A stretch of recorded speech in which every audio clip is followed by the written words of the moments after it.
Hello दोस्तों, आप सभी को एजुकेशन दर्शन और उनके पूरे परिवार की तरफ से आने वाले नव वर्ष की बहुत बहुत शुभकामनाएं।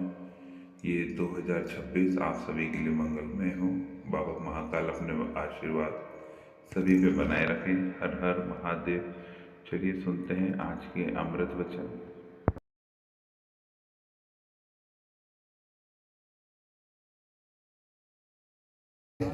अरे जब शरीर ही मिट्टी में मिल जाएगा, तुम्हारा अस्तित्व ही नहीं रहेगा, तो तुम्हारा नाम का क्या? आचरण ठीक नहीं हुई तो वो नरक में होते हो, यहां लड्डू बचते हैं, वो नरक में होते हैं। यहां पिंडदान किया जाता है, यहां नाना प्रकार के मंगल बधावे उनके लिए गाए जाते हैं और वो दुख भोगते होते हैं। निजकृत कर्म भोग सुन भ्राता, अपने द्वारा किए हुए कर्मों का अवश्य भोग भोगना पड़ता है। अवश्य में भोक्तव्यम कृतम कर्म शुभाशुभम। पूरा जीवन लगा दिया, रुपया जमा करना, भोग भोगना, मनोरंजन करना, नाम कीर्ति हो जाए, बस इसके लिए प्राण समर्पित कर दिए और हाथ कुछ नहीं लगा। ये सब माया की चाल थी। इसलिए कह रहे दसों दिशाओं में तुम्हारा यश हो जाए,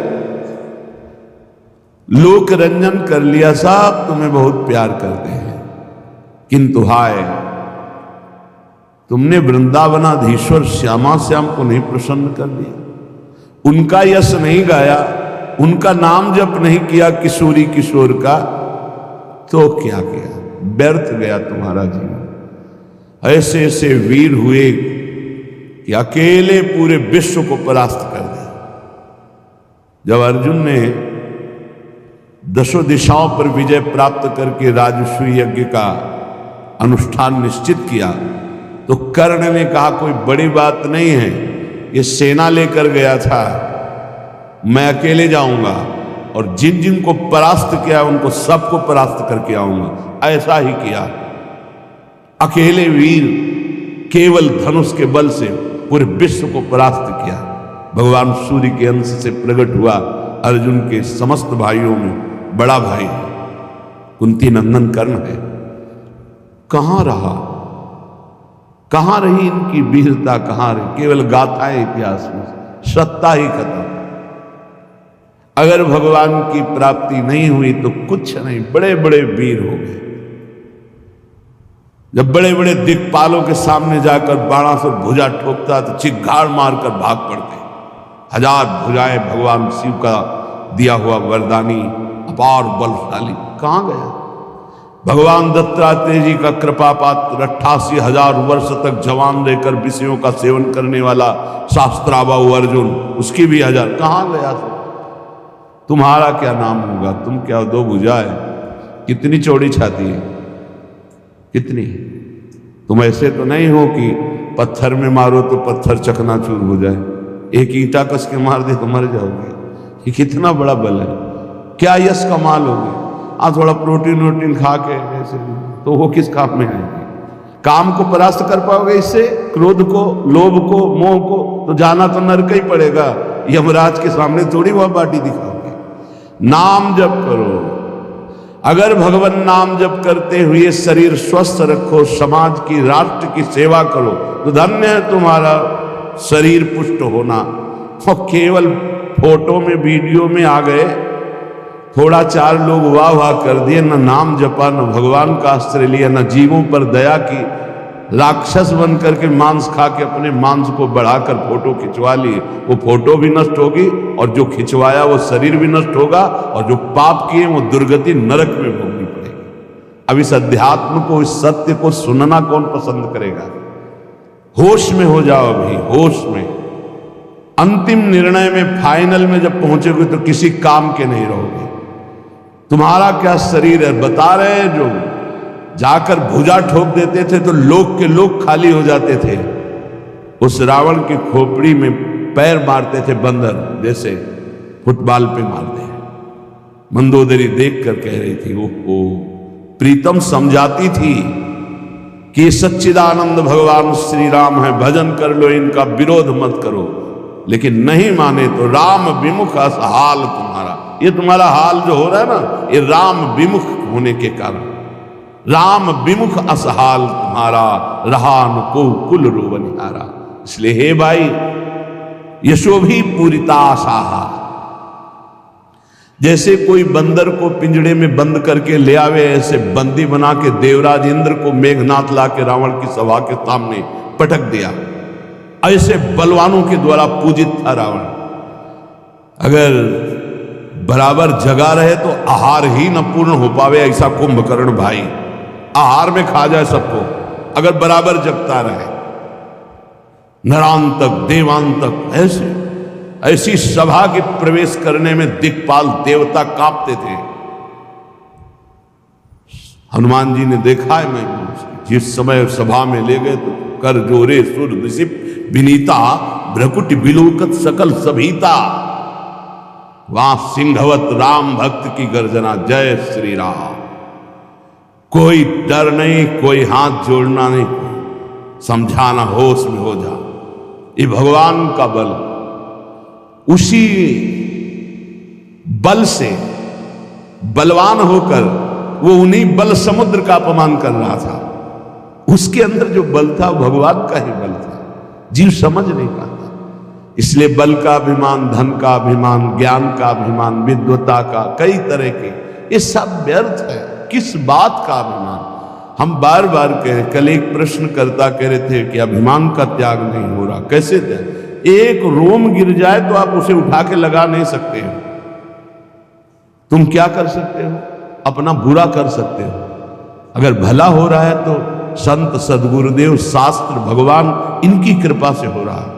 नहीं, आपको छूट मिल जाए तो केवल अपना नाश कर सकते हो, अपना बुरा कर सकते हो और कुछ नहीं कर सकते। व्यर्थ का अहंकार मत करो। श्रीपाद कह रहे, अगर आपने भगवत प्रेम नहीं प्राप्त किया, श्यामा श्याम से अपनापन नहीं हुआ, तो तुम्हारा ज्ञान किस काम का?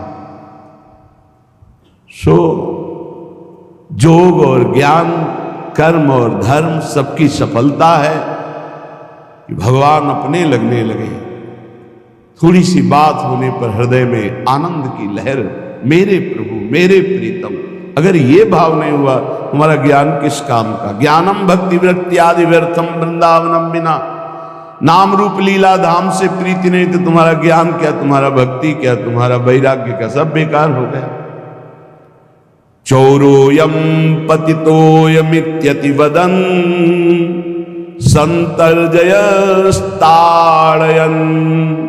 वधनं सर्वजनोप्यनाग शमिमं सर्वत्र नोद्वेजयेत् अंतः क्लेशमतीव दुस्सहतरं प्राप्नोति नानाविधैः दुःखैरर्ध्यत एव चेतदपि मे देहास्तु वृंदावने।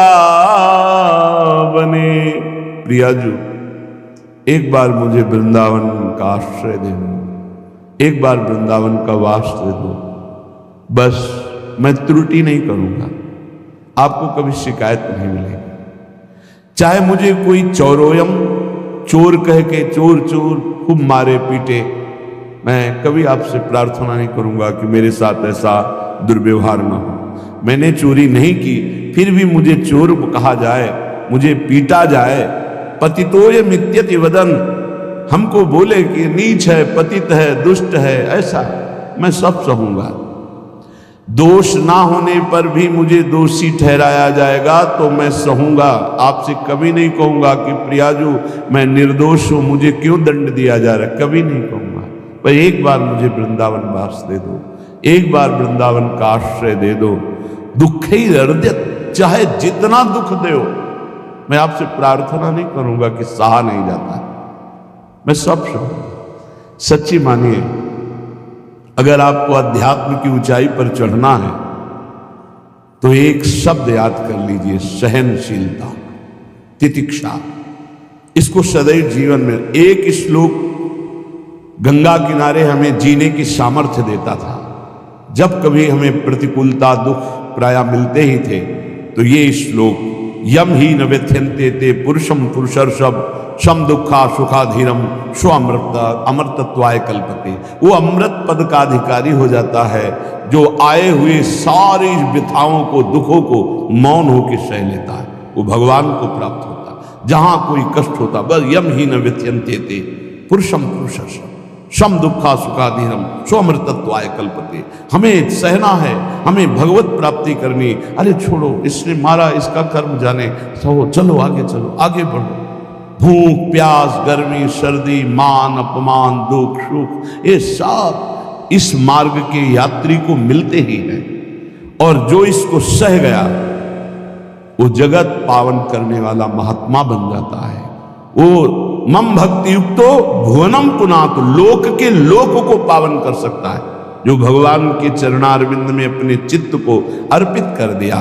इसलिए दुख ही हृदय, चाहे जितना दुख पड़े प्यारे, किसी से मत लो, किसी से मत, चुपचाप मौन होके सह जाओ। तुम्हारा स्वामी विधान करके तुम्हें दुख भेजा है तो बहुत बड़ा उसमें कोई सुख है। वो मंगल भवन है, तुम्हारा मंगल होने नहीं दे सकता। दिखाई दे सकता है कि अब अमंगल हो गया हमारा, अमुक कुछ नहीं। धैर्य पूर्वक अपने मार्ग में सीधे चलते रहो। उसका विधान आया है, वो दुखद हो या सुखद, सुखद है तो हर्षित मत हो, दुखद है तो शोकित मत हो, आगे बढ़ो। देखो ये अध्यात्म है, ये कमर कस लो कि इस जन्म में मुझे इस भव समुद्र से पार होना ही है। ये जो कमजोर दिल के होते हैं ना, अनुकूलता जहां मिली तो बोले जब से हमने भक्ति शुरू की सब काम चकाचक बन रहे। ये भक्ति का फल नहीं है, भूल मत करना। ये तुम्हारे सुकृत चल रहे हैं इसलिए है। और जिस दिन दुष्कृत का फल आएगा उस दिन भक्ति करते हुए भी कदम रखना मुश्किल हो जाएगा, पग पग पर तुम्हें दुख मिलेगा। इस सिद्धांत को समझ लीजिए तो कभी आप निराश नहीं होंगे, शूरवीर होकर आगे बढ़ते रहेंगे। जो हमारी भक्ति ये नई फसल है और इस फसल की जो आनंद वृत्ति है वो भगवदानंद है, ज्ञानानंद है, अखंडानंद है, प्रेमानंद है। वो ये भोगानंद नहीं है, विषयानंद नहीं कि भगवान की बड़ी कृपा जो चाहो भोग मिल गए। ये सुकृतों के फल है। ये सुकृत और दुष्कृत दोनों को यही नष्ट कर दो और निकल चलो भगवान की परम धाम में, जहां नित्य सेवा सुख का आनंद सहचर्या ले रही। श्रीपाद कह रहे संतर्जयस ताड़यन, कोई मुझे बहुत डांटे भर्त्सना करे और ताड़यन पिटाई भी कर दे, मुझे कुछ कभी शिकायत नहीं करनी प्रभु से। देख रहे हैं ना, वो उन्होंने विधान किया है ना कि इसको पीटो, तो हम चुपचाप पीट लेंगे, किसी से नहीं कहना। रही मन की मन व्यथा रखिए मन में गोए, सुनिठ ले हैं लोग सब बांटने। इसीलिए असंगो हम, असंग किससे कहें अपने दुख सुख की बात। अपना दिल तो दिलवर को दे दिया, जो बीते सो दिल तो उनके पास हो, तो जाने दुख सुख की बात, हम क्या जाने, हम तो बस आपके हैं। मौन, अपने विषय में न सुख की बात करे न दुख की, मौन बात करे तो प्रभु की करे, नहीं तो मौन। मान लीजिए अगर ये मौन आप धारण कर लेंगे तो निकल जाएंगे माया से, नहीं तो किसी की निंदा कर देंगे, किसी का ऐसा कटु वचन बोल देंगे, परुख वचन बोल देंगे, भजन छीन हो जाएगा, भजन करने की वृत्ति नष्ट हो जाएगी। सैकड़ों लोगों के प्रश्न है कि पहले भजन अच्छा होता था अब नहीं होता। उसमें दो बातें होती हैं, एक तो भजन की ऐसी भूख बढ़ गई है कि अब उतने भजन से नहीं और भजन होना चाहिए। ये उत्तम महापुरुषों की कृपा पात्र भक्तों की वृत्ति होती है। और एक होता है कि आपसे वैष्णव अपराध बन गया, कुसंग हो गया, इस कारण से ऐसा। अगर आपके हृदय में कोई दोष वृत्ति नहीं हो, फिर भजन में ऐसा लगता है कि मेरे से बहुत कम भजन होता है, वैसा भजन नहीं होता जैसा होना। ऐसा बड़े बड़े महापुरुषों को भी अनुभव होता है। ये कोई निंदनीय बात नहीं है, वंदनीय बात है। पर वास्तविक यदि भजन नहीं हो रहा है, वास्तविक यदि आपका रुक गया है आनंद, तो आप ढूंढ लीजिए आपका भोजन गलत है, आपका संग गलत है, आपने कोई वैष्णव निंदा की है। बस यही कारण है, यही खोज लेना, यही सुधार कर लेना। किसी से क्षमा याचना की जरूरत नहीं, अंदर देखो और आचार्य गुरु से प्रार्थना करो, सब ठीक हो जाएगा। बड़े कृपालु हैं। जिन्होंने अपराधी मुझ जैसे को घसीटा तो अब अपराध बन जाएगा तो थोड़ी छोड़ देंगे वो। विश्वास कीजिए, उन्हीं से प्रार्थना कीजिए, नाथ यदि आपको अपराध मोचन कराना है तो भेज दीजिए मुझे उसके पास, या उसको बुला दीजिए, मैं पैर पकड़ लूँ, हाथ जोड़ लूँ यदि अपराध बन गया है, और यदि आप चाहें तो आप क्षमा कर दें, आगे से सावधान रहेंगे। बड़े कृपालु हैं प्रभु, क्षमा कर देते। भजन की वृत्ति को रुकना ये सहन मत कीजिए। समय नहीं है कि आज नहीं तो कल भजन चल पड़ेगा, नहीं, तुरंत वाचिक में आ जाइए, तुरंत वाणियों का गायन कीजिए, नाम कीर्तन कीजिए, ढूंढिए अपराध क्या बना जो आंतरिक हमारा भजन रुक गया, और प्रभु से प्रार्थना करके उसको चलवाइए। वो बड़े कृपालु है, क्षमा कर दें। अगर आपने प्रगट में किसी का अपराध किया और वो उपस्थित हो तो जाओ, उनके चरण पकड़ो, उनसे प्रार्थना करो। भजन का रुकना सहन मत करो। बहुत कठिन है भजन करके भगवत प्राप्ति करना। वो हमारे अंदर सरलता पूर्वक भजन चल रहा, उसको बचाओ। किसी की निंदा मत करना, किसी की अवहेलना मत करना। तुम्हारी कोई निंदा करे, तुम्हारी अवहेलना करे, सह जाना, कह रहे हैं इसमें क्या है। संतर्जय ताड़यन बंधनन, यदि वो कहीं मुझे बांध दे मैं बंधना में स्वीकार कर लूंगा। ऐसा भक्तों को कोई बांधता है क्या? हाँ, बांध देते हैं। तितिक्ष ब्राह्मण की कथा में पढ़िए, उसको बांध दिया। एक सखी बहुत भजनानंदी थी, उसके परिवार के लोग रोज उसे पीटते थे और उसे बांध देते थे। सखूबाई नाम उसका सखी का था। एक सखी बहुत नागरीदास जी के संग में रहकर भजन की वृत्ति उच्च कोटि की सीखी थी, भागमती बाई। उनके पति ही उनके ऊपर सैया लगाकर नई नवीन रानी के साथ बैठते हुए सब पिटाई करते, इतना कष्ट देते, पर वो उच्च कोटि की ऐसी महान वक्ता, परम सिद्ध बरसाने के जो वास करने वाले अपने नागरीदास जी थे, हरिवंश महाप्रभु के शरणागत, उनके सत्संग से ऐसी उच्च कोटि की दशा प्राप्त उनसे कोई फर्क नहीं पड़ा। उसके कष्ट देने के लिए उसके ऊपर सैया लगाते, राजा थे, और नवीन रानी के साथ उसके ऊपर बैठते, उपद्रव करते, मारते पीटते, लेकिन वो सम रहती। संतर्जयस ताड़यन बंधनन, शांत, वो देख रहा है, बस तुमको यही सोचना, वो देख रहा है, मेरा स्वामी देख रहा है। वो देखते हुए मौन है ना, वो चाह रहा है ना, तो तेरा किया मीठा लगे, बस बात समझ लो। इतना तो बहुत बड़ी वस्तु प्राप्त होगी, बहुत बड़ी। एक मिट्टी जब कुम्हार को अर्पित हो जाती है तो पीट पीट कर एक छोटा राई भर भी दाना नहीं रहने देता, क्योंकि राई भर भी अगर दाना रहा वहीं से मटकी फूट जाएगी, राई भर भी आंकार रहा वहीं से भक्ति रस निकल जाएगा। पीट पीट के उसको एकदम बराबर, फिर भी चैन नहीं, जल डाल के रौंदा, फिर भी चैन नहीं, हाथों से मल कर अपने अनुसार बनाया, फिर चाक पे चढ़ाया, जो चाहा आकार दिया, सूर्य के ताप में तपाया, फिर उसको दहकते हुए आवे के बीच में रख के पकाया, फिर उसमें रस रखने लायक क्षमता आ गई उस मिट्टी में। ऐसे ही हम जब संत महापुरुषों को, श्री भगवान को समर्पित होते हैं तो ये सब होगा। रस रखने लायक हृदय तभी होता है जब आवे में तपता है, इसलिए तैयार रहो। तभी नागरीदास जी ने कहा, बड़ो ही कठिन है भजन ढिक डरिबो। एक सूरवीर योद्धा की तरह जैसे उसके अंग घाव से युक्त होते हैं, वो कदम पीछे नहीं आगे ही बढ़ाता है, ऐसे भजनानंदी चाहिए। चाहे मुझे चोर कहा जाए, पतित कहा जाए, गाली दिया जाए, मुझे मारा जाए, बांध लिया जाए, तो भी मैं भगवान पर दोषारोपण नहीं करूंगा। मैं यही निश्चय करूंगा, प्रभु मेरे देख रहे हैं, जोई जोई प्यारो करे सोई मोई भावे, उनका विधान परम मंगलमय है। अंतः क्लेश मतीव दुस्सह तरम प्राप्नोति नाना विधि। मुझे अंदर से भी बहुत पीड़ा दी जाए, काम पीड़ा, क्रोध पीड़ा, लोग बाहर से तो ये दिया जाए और अंदर से भी ये दिया जाए, तो भी हे प्रिया जो आपसे नहीं कहूंगा। प्रेम में कभी शिकवा शिकायत नहीं होती, ना इष्ट से और अपने प्रीतम के विधान से दिए हुए कष्ट को हम दूसरे से कह दें। धिक्कार है हमारी प्रीति को, प्रीतम सहावे और मैं दूसरे से शिकायत करूं? नहीं, हर विधान आपका सहो। ये प्रेम है मस्ती का, ये लज्जू पंजू ऐसे काम नहीं है इनके। हे यदु देखते हैं पैर धर के, अगर गर्म लगा तो हटा लेंगे, मत रखना गर्म ही गर्म है। और छाती मजबूत करके कि आग पे चलूंगा, तो पैर रखोगे तो चंदन हो जाएगा आग में भी।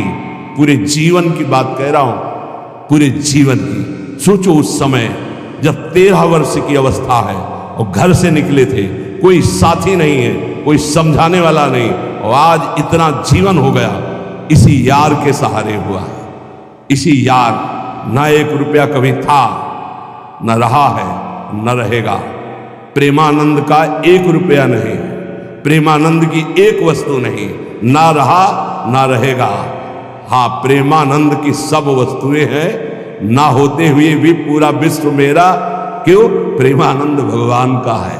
भगवदानंद को प्रेमानंद कहते हैं। वही संपत्ति जीवन भर एक ही साथी रहा है। और हे नाथ, ऐसी कृपा करना अब दूसरा साथी बने ना।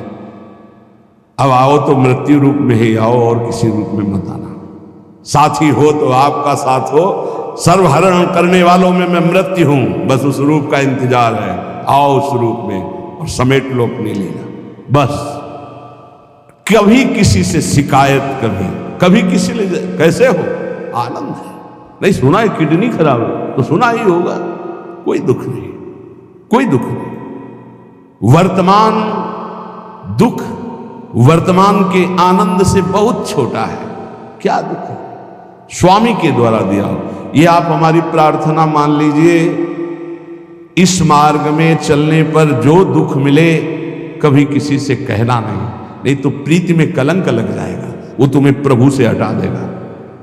नहीं, रहीमन मन की मन व्यथा रखी मन में गोए, सुनिठ लई है लोग सब बाट न लिए। ये भगवत मार्ग शूरवीरों का मार्ग। कभी अपनी अंतर व्यथा को किसी से मत कहो। जीवन में अगर कोई हमें कष्ट दे रहा है तो हमारा कर्म है, ना कि कोई व्यक्ति। ये बिल्कुल सिद्धांत तक चर्चा समझ लो। वही व्यक्ति जो मुझे द्वेष करता, वही व्यक्ति जो मुझे कष्ट और दंड देता, वही व्यक्ति प्रणाम करके छाती से लगाकर आंसुओं की धारा से अभिषिक्त किया, तो वो व्यक्ति था या कर्म? जब कर्म भोग हो गया तो वही हृदय से लगा के अश्रुधारा से क्षमा कीजिए, बहुत ऐसा नहीं, आप तो बड़ी कृपा की। व्यक्ति कभी कष्ट नहीं देता, मेरा कर्म उसके ऊपर सवार होकर मुझे दंड देता है। इसलिए मैं किससे कहूं? अपनी जबान से दांत कट जाए तो किससे कहूं? ये जो दांत, इससे जबान हमारी पीड़ा को किससे कहूं? अब अपने हाथ से चोट लग जाए किसको कहूं? ऐसे सब आत्मस्वरूप हैं, हमारा कर्म ही उनके ऊपर सवार होकर हमें दंड दे रहा। इसलिए भाई, श्रीपाद का सिद्धांत जो कह रहे कि अगर भगवत प्रेम प्राप्त करना है तो मुंह बंद। 22 बाजार में कोड़े मारे गए, एक बार भी श्री कृष्ण से नहीं कहा। पूज्य भाई जी महाराज के जीवन कष्टमय, कभी श्री कृष्ण से नहीं। बाबा नहीं सह पाए, बाबा ने श्री कृष्ण से कहा, श्री कृष्ण चंद्रजू से, ये क्या है, इतना कष्ट क्यों दे रहे हो उनके शरीर को? तो मुस्कुरा दिए, बोले मैं नहीं दे रहा हूं, ये तुम्हारे कर्म का फल भाई जी भोग रहे हैं। ऐसा? बोले हाँ। सीधे अस्पताल गए, भाई जी से कहा ये आप हमारा प्रारब्ध क्यों भोग रहे हैं? तो कहा आज ये कौन सा खेल रच रहे हो बाबा, क्या बात कर रहे हो? जीव का अपना कर्म भोगना होता है, किसी और का निजीकृत कर्म भोग। तो उनका आप हमको बहका नहीं सकते, हमें परम तत्व से पता चला है कि आप हमारे कर्म। तब हंस दिए भाई जी और बोले देखो हमें कोई फर्क नहीं पड़ता, आपको फर्क पड़ जाता है। आप चढ़ो, जिस साधना की चढ़ाई पर चढ़ रहे हो चढ़ो, मंगलमय श्री कृष्ण तुम्हारी यात्रा को पूर्ण करें। हम तो अस्पताल में पड़े पड़े प्रिया प्रीतम के साथ खेल रहे हैं, कोई फर्क नहीं पड़ रहा। ये बड़े महापुरुषों ने अपने कष्ट की तो बात जाने दो, दूसरों के कष्टों को लेकर भोगाए। हम जरा सा कष्ट आ जाए तो बोले हमारी अंदर श्रद्धा थी अब खत्म हो रही क्योंकि कष्ट आने लगा। उसमें भगवान का क्या दोष है? वो तो बड़े कृपालु हैं कि ऐसे पापात्मा होने पर भी मुझे महात्माओं का संग दिया, धाम का वास दे रहे, नाम जपवा रहे। अब हमारे पूर्व प्रारब्ध हमें कष्ट दे रहे हैं, इस समय भी वो हमें दुलार कर रहे हैं। जीव समझता नहीं, केवल दोषारोपण भगवान और भगवत मार्ग पर कर देता है। इसलिए उपासक को अंतः क्लेशमती व दुस्सहतरम, ये जो आप काम क्रोध से जल रहे हो ना, ये तपस्या है, इसका बहुत बड़ा लाभ मिलेगा। और अगर भोग रहे हो ना, गिर रहे हो,